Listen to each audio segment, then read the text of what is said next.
All right, it is 3 o'clock.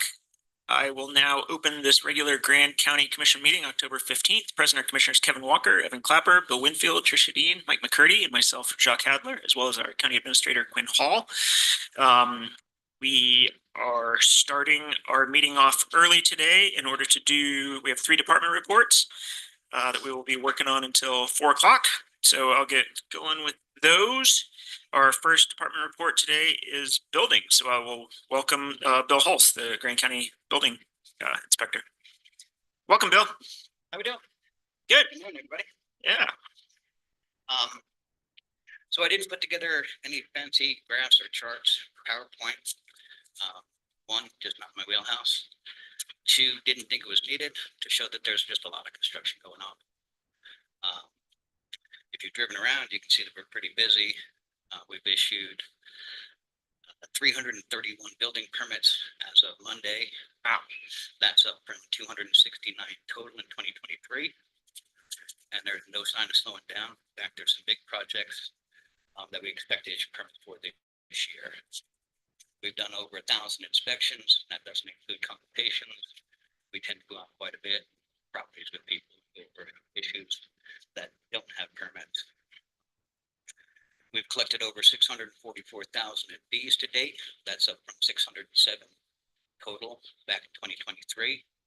Now that does include impact fees, county impact fees. For the building permits and plan reviews, we're at around 270,000 to date. That's from around 288,000 total in 2023. So we're about 18,000 shy with a couple months to go. Between the 3 of us in our office, we've obtained over 200 hours of continuing education and code training for our building code floodplain certifications. We also partner with the USU to provide quality contractor continuing education for license renewal. In fact, we have plumbing classes that are currently being held every Thursday till mid-November. And then this Thursday and Friday, we have 2 electrical code classes we're putting on. So if there's any electricians and plumbers that need CEUs, there's still time to sign up. On the floodplain side, we're completing our yearly review for the CRS program, and we will be maintaining our Class 8 rating, which gives policyholders a 10% discount on their premiums. And we've been working with Shabar, Cora, Dan Stenta, and Bill Jackson on some other activities to get some more points in order to drop our CRS rating and increase those discounts. So with the CRS program, every 500 points you get for going above and beyond the code, you get a 1 class drop and a 5% decrease in premiums for insurance. We've been working with the city, state, FEMA, and other stakeholders on various flood mitigation, stormwater projects. And we recently completed the Flood Emergency Action Toolkit with the State Department of Emergency Management, FEMA, and the Army Corps of Engineers Silver Jackets. So this toolkit will be used by any Utah floodplain or emergency manager as a guide for after a flood event. It contains step-by-step processes, sample forms, outreaches, messages, and that's about it. Wow. Short and sweet. Definitely. Those insurance discounts that you mentioned, those are for citizens, or It's for any property. and are those just the properties that are built to the new amended codes you were talking about, or? Nope, that's every property in the unincorporated area in Grand County. It's eligible for those premium discounts. Nice, thanks. It's a big increase from last year in building. We've been pretty busy. What do you attribute that to, more or less? Road crossing. A lot of the bigger projects. Right. There's a Soul that's getting ready to get started. We've got the ledges. I think it's still ledges. Wingate Hotel. Oh yeah.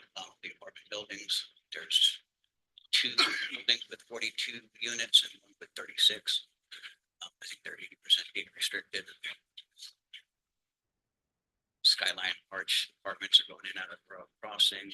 the town in front of it, Conference Cottages, and then the Housing Authority and Community Rebuilds. Ribbons are all doing homes out there too. So that's the biggest uptick in. Okay. Awesome. All right. Let's, yeah. Any other questions or comments for Bill? I appreciate how succinct you are, Bill. I like to save time for others. Yes. It didn't take us that long to get the PowerPoint started. Yeah, thank you. Thanks, guys. All right, next up, I believe we have the Grand Center presentation with Yordi. I jinxed you, sorry.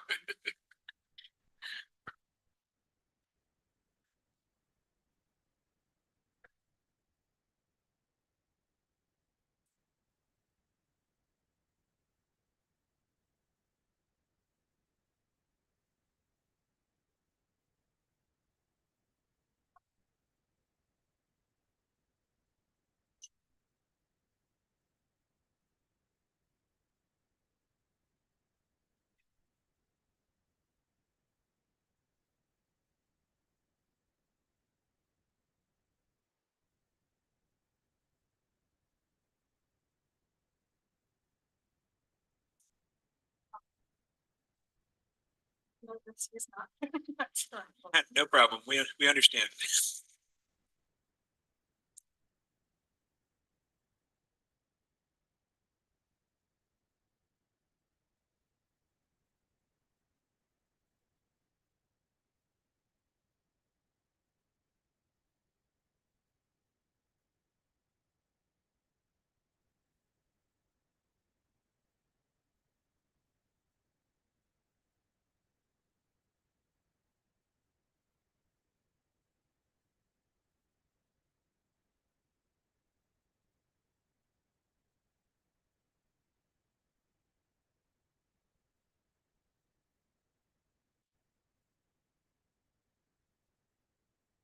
Good afternoon. My name is Lorette Eastwood, aka Yordi.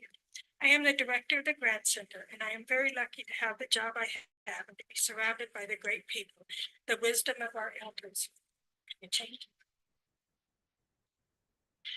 We have had a very busy year at the Grants at the Senior Center and have enjoyed some great times. Our congregate meal count is up this year, and it is always fun to meet new people and visit with old friends. A group of our seniors and seniors from Emery County took a bus trip to South Dakota last fall. Mount Rushmore, Crazy Horse, and Deadwood were some of our stops, as well as a long stop at Glenwood Springs due to bus issues and a quick stop by the Wyoming Highway Patrol for speeding. All in all, he was so embarrassed. All in all, it was a great trip and we got to meet new friends. Chris worked hard getting the count up, enough guests signed up so that we could have 2 free tickets so the staff could go for free. And we are planning a trip to Santa Fe and Albuquerque in 2025. And Chris is already lining up people from both Grand and other counties. Emery County, I think, has 15 to fill the seats. We also took a short overnight trip to Grand Junction to see the Beach Boys. It was a lot of fun. Fall had us hosting Wabasabi's Thanksgiving community dinner, and this is the first time they did it after COVID, and they will be doing it again this year. It is a fun dinner that not only gets our community together, but also hosts a lot of tourists. This year's dinner is already in the works. Then the holiday season was upon us. It was decided that we would participate in the light parade with a lot of help from Ginny, who made the nutcrackers. And she's our home delivery driver, and several seniors. We had a great float and a grand time was had by all. They are already planning this year's float. For the second year in a row, we had a senior angel tree. And this is just something for the seniors that have no family and receive no gifts. Either the senior or their home health worker fill out the request form. The forms go out with the home delivery driver. And the name is kept secret. Just put a corresponding number, and their needs or wants are put on the tree. Some of the seniors, our seniors, took numbers, and then we put the tree down here at the courthouse. We love the support and generosity of our community. It was a pleasure to see the faces of homebound seniors when we delivered their gifts. Our seniors also did a coat drive for our neighbors to the south. It was fun to see how many coats, adult diapers, and clothes we sent down. Our senior party, Christmas party, is the height of our season. We pull out all the stops. We have great entertainment and some really good, delicious food. Last year, we had some great volunteers to help with serving and cleaning up. The center also hosted the Christmas party for the county, the sheriff's department, and the hospital. We had the park service on our books, but COVID raised its ugly head and they rescheduled for January. As the new year commenced, we decided to add some informational items to our coffee and tea Tuesdays. We have had the health department in several times discussing suicide prevention, which seems to be a concern in the elderly in Utah. Elizabeth from the Moab office came to discuss heart health and gave out some blood pressure cuffs to our participants. Utah Department of the Hard of Hearing came down to discuss some help that they could provide for hearing problems. The Alzheimer's Association came down and discussed dementia. Be Ready Utah came down and discussed emergency planning. Youth Serve Utah has been to discuss senior companion and classroom grandparents. Utah Legal Aid also came down and she did a presentation, and then she spent the rest of the afternoon one-on-one with the seniors and discussed whatever they needed, trusts, things like that. We tried to regularly discuss scams, Medicaid and Medicare fraud. It seems like scammers get more and more creative in the ways they scam people. We need the seniors to be aware of these scams and to not give out any information over the phone, like their social security number or their Medicare number. Okay, we still are doing the book club, bingo, Moab Senior Day Games donated $250 this year for bingo prizes. We do Friday afternoon movies along with coffee and tea and adventure club. We offered an evidence-based class on women's health and Tai Chi for balance and arthritis. We are hoping to add another stepping on class this year. It is an evidence-based program for balance and fall prevention. We have offered this program before and it was a great success. These programs are supported and recommended by the Older Americas Act. Moab Senior Games sponsored a cookout/cornhole tournament. The seniors had so much fun. We are hoping to buy our own cornhole set with money that has been donated to the center. This year, we also added in some after-hours fun. We had 2 progressive dinners and a couple of afternoon teas. All were well attended and seemed to be loads of fun. The Grand Center has helped our community celebrate lives, their birthdays, showers, weddings, and saying goodbye to their loved ones. We have also had a few destination weddings. One of these was a fun couple from Salt Lake. I was tickled that they brought down red pavers, bringing red rocks down to the red rocks. It was a fun wedding. We have also hosted out-of-town events. This month we had a bus tour group out of Canada and India that stopped by. We have hosted not only Jet Dental, which is for county employees, but Southeastern Utah Health Department and the University of Utah bring in a dental clinic for those uninsured and underinsured members of our community. The health department also does a flu clinic that is open to the public. This year they had flu vaccines and RSV vaccines, but they did not have COVID. Rocky Mountain Elk Foundation and the Mule Deer Foundation have had their fundraising dinners here at the centers too. Also, the Moab Museum, which has their annual member drive. Arches New Hope also had a dinner here to raise money and awareness for their organization. We also host community groups like the Quilt Guild, Sorority, Utah Friends of the Paleontology, Moab Regional Hospital's grief support, caregiver support, and a new dementia support group, all of which are open to the public.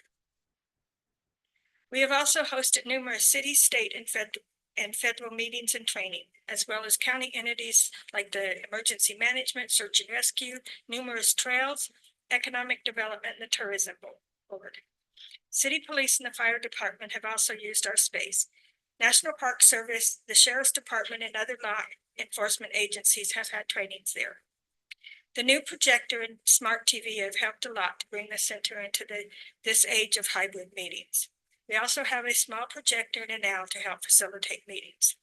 The projector in the main hall has shown movies, slides for weddings, birthdays, and life celebrations, as well as PowerPoint presentations. Thank you for your support in getting these items to us. This was just a local wedding this weekend, and I just love to see the hall all decorated up for weddings and the like. We feel the center is such an important part of our community, not only to the seniors, but the community as a whole. We have so much fun adding new ideas and activities for our seniors, and we thank you all for your continued support. Any questions? No, just thank you so much. It's just really great how you show us what you do all year long. It's amazing. Thank you. It's beautiful. Great job, Jody. Thank you. Thanks. Thank you. Thanks. All right. All right, we are moving along quickly. We're on to our weeds report. So welcoming Izzy to the table.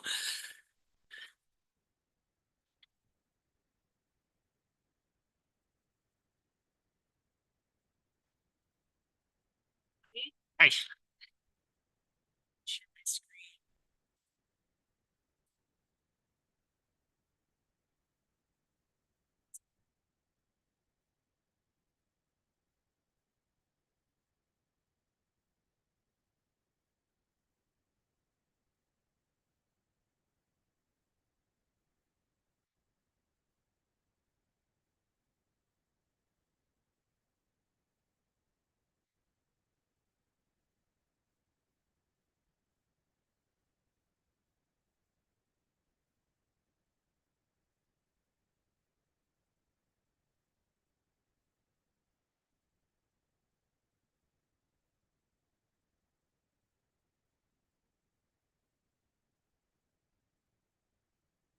Hi, I'm Izzy Weinhold with Grand County Weeds Department. I'm gonna try and keep this short. But this is a photo of one of our work areas, and on the left side of the screen is one of our work backpacks, our work tools. Okay, quick overview of this PowerPoint presentation. I'll give a quick background on noxious weeds, what we do and how we do it, then our department funding, partnerships, education, outreach, volunteer events. I'll give a visual of our yearly cycle.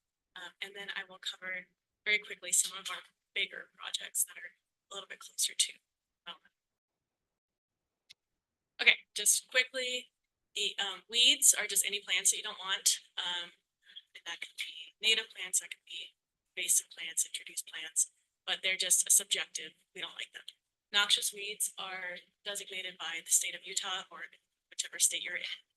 And it's a specific list of weeds that are introduced, not native, and are considered to have a significant impact on human activities such as recreation or agriculture or other stuff. This is a list of some of the noxious weeds that we find here in Grant County. We don't see everything because we have a pretty arid climate. And so we're not having the same weeds that the county is up north to. So do any of these look familiar to you? Yes. Go ahead. Go ahead. Sure. Okay. How do we do what we do? So we use a practice called integrated pest management, or also known as IPM. And that basically just means that we use more than one method to get rid of noxious weeds, for sustainability and balance, and just like a more effective project in general. So the different methods that we use are mechanical, which is a picture of a shovel right off of I-70. This is a picture of our crew lead cutting seed heads off of red banana grass, which is another mechanical treatment that we do. This is a picture of two of us spraying herbicide at the portal. Chemical or herbicide applications we only use when we think it's most appropriate, and most appropriate method, and we only use it on like perennial plants where mechanical treatments don't necessarily work, or we don't have a biocontrol. So we do use chemical treatments, but we are very thoughtful and cautious with it. Here's another picture of us backpack spraying at our African site. Cultural education and outreach. This is me describing safety glasses. And we do little chemical or herbicide application safety courses for agencies such as like Utah Conservation Corps, or people who will be using herbicide but haven't gotten specific training on it before. So it's just a snapshot of our trainings. And then biological control is things like the Tamarisk beetle. I think they're so cute, but they're the reason that our tamarisk is rounding out right now. None of these methods necessarily work by themselves fully, which is why we use them together. Our funding, okay, so we have a county budget that we do every calendar year, and then the rest of our funding comes from our various grants and contracts with surrounding land agencies. Some of our grants include through the Utah Department of Agriculture and Food. That's our biggest grant right now, which is the invasive species mitigation grant. I submitted one, and then we're working with others. We're collaborating with them to do this work. We have a contract with the Bureau of Land Management, the DNR, the Department of Natural Resources, and we also have several projects with the Utah Watershed Restoration Initiative grant platform, work on our watershed around town. We have not submitted the Utah Weed Supervisors Association grant that we often do. And then we also occasionally do noxious weed treatments in private property.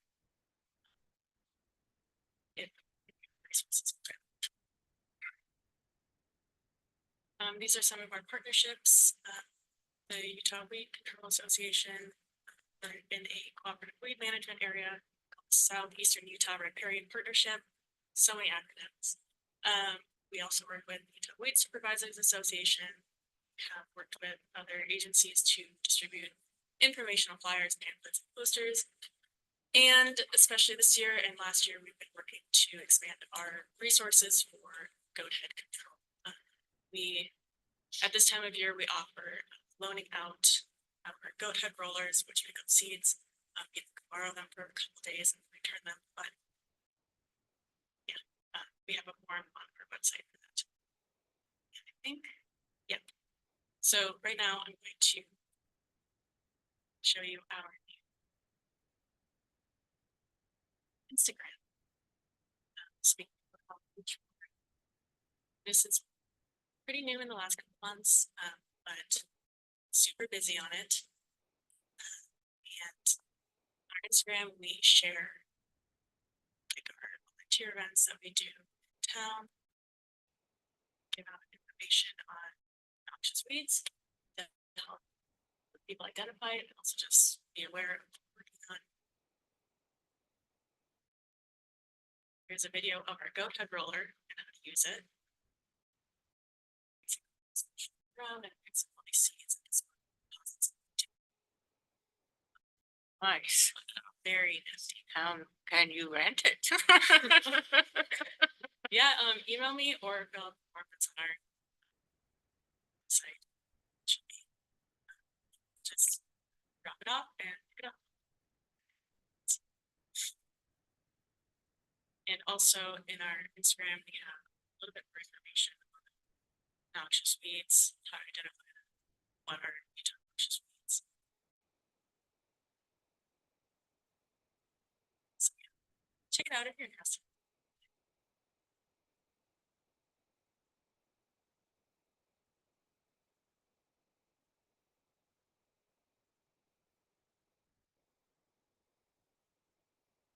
Volunteer events. This year we did a lot of volunteer events, especially surrounding goat heads. We worked with the Spring Spruce Up earlier this year. weeds removal at the Mexico, which was pretty crazy. There were jumps I did not know existed underneath those weeds. We organized and hosted 16 weeding events for goat heads and tumbleweeds in the past month. Some photos. We participated in Public Lands Day on my trail and generally worked with active trails. Because we have a lot of crossover in this area. Some photos. We were waking up at 5 a.m. to do goat heads. But it got really beautiful.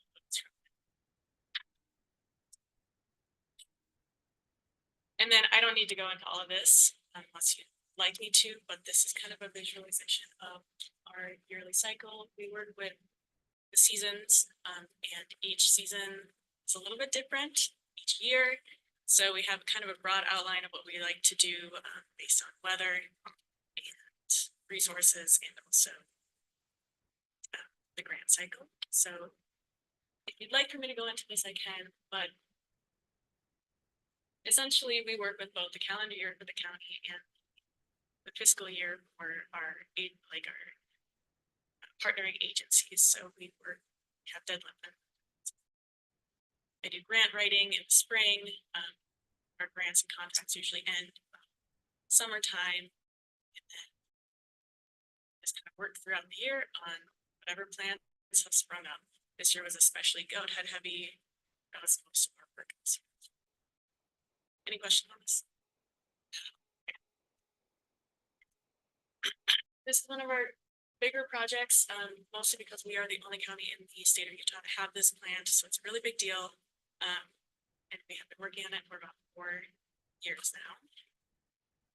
It's the only known population. It's about 2 acres, and we had 97 plants at the end of last year, and right now we have 38, and we consider that to be a very big success because it's very hard to plant. But we have presented at several different weed events about this plant, and we are doing internal research on the best practices for treating this plant. We don't have that much information because not that many places have it right now, especially in this particular climate. That's very inspiring. Do you know how it got there to begin with? So we don't know fully how it got there, but it is on a retired oil pad. So that could be from equipment, it could be from the cleanup crew, it could be from almost anything, but there's a lot of traffic that comes out of these oil pads across the country. So we are lucky that a bird survey after the cleanup actually was able to identify this plant. Bird survey or a plant survey, it's kind of clear.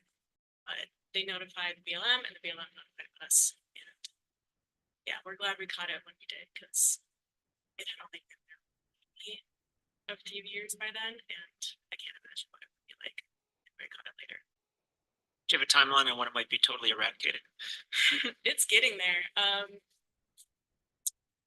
gonna guess another 5 years to feel Really? like Wow. certain about it at the rate that we're going, but that's the thing. It's also in a wash, and so each year we expand our monitoring boundary to make sure that it hasn't been traveling with flash flooding or anything like that. And luckily, we haven't really found any good patches, but it keeps me up at night. Yeah.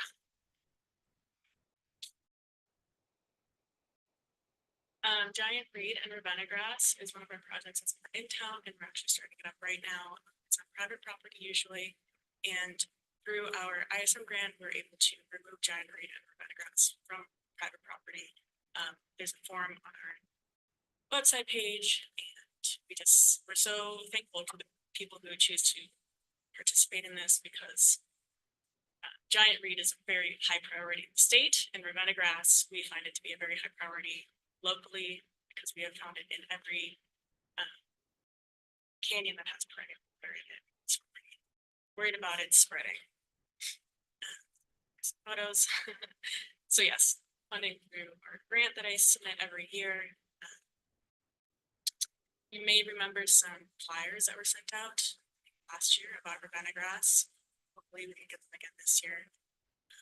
But that was really awesome. People were calling to get that removed, and again, very grateful for those who took the initiative to contact us.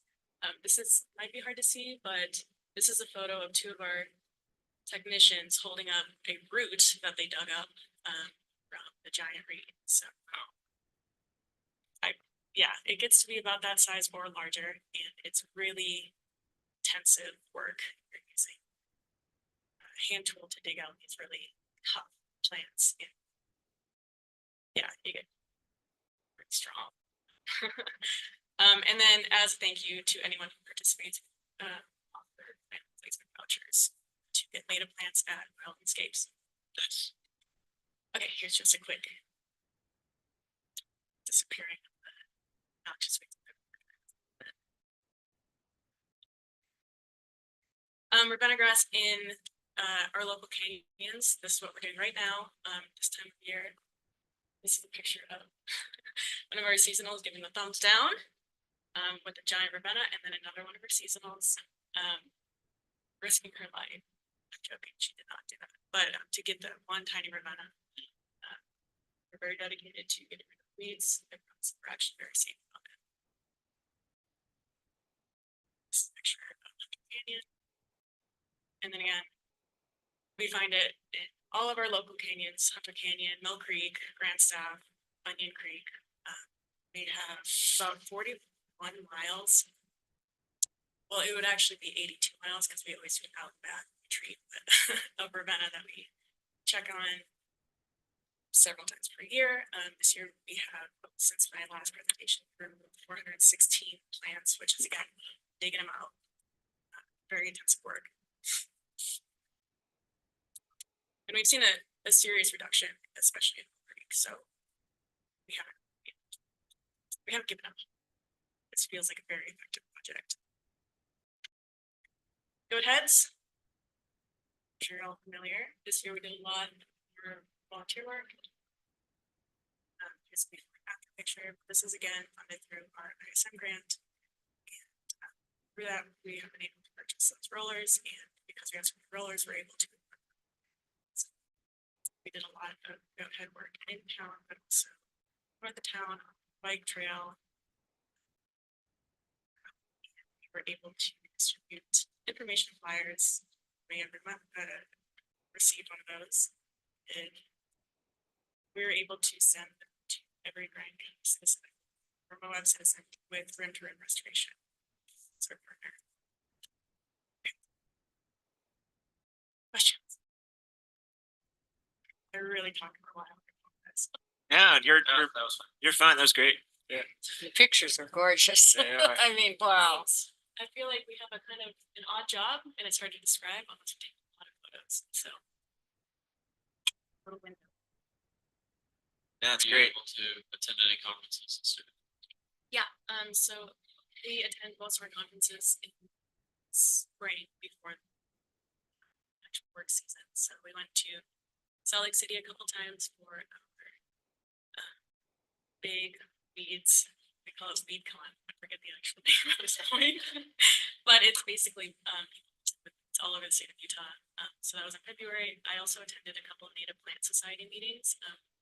We're hoping to expand slowly into not only working with invasive plants, but having another focus on native plants, because we're just creating void when we take out invasive plants that we like to create sustainable projects and replace them with sustainable ecosystems. But yeah, we've gone to a lot of conferences, and I'll be going to more in the fall. They're kind of scheduled around people's work time.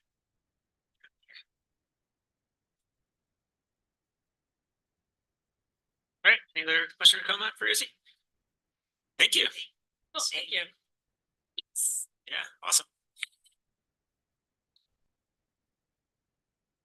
All right, should we recess until 4?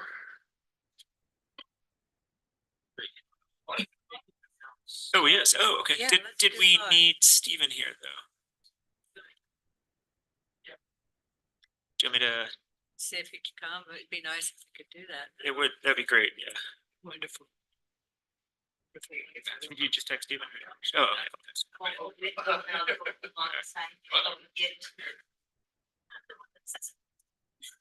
Okay. Yeah, that's a good idea. Yeah, I'll call a quick recess. I'll try to get a hold of our county attorney and see if he can join us and then we can. Yeah, let's go to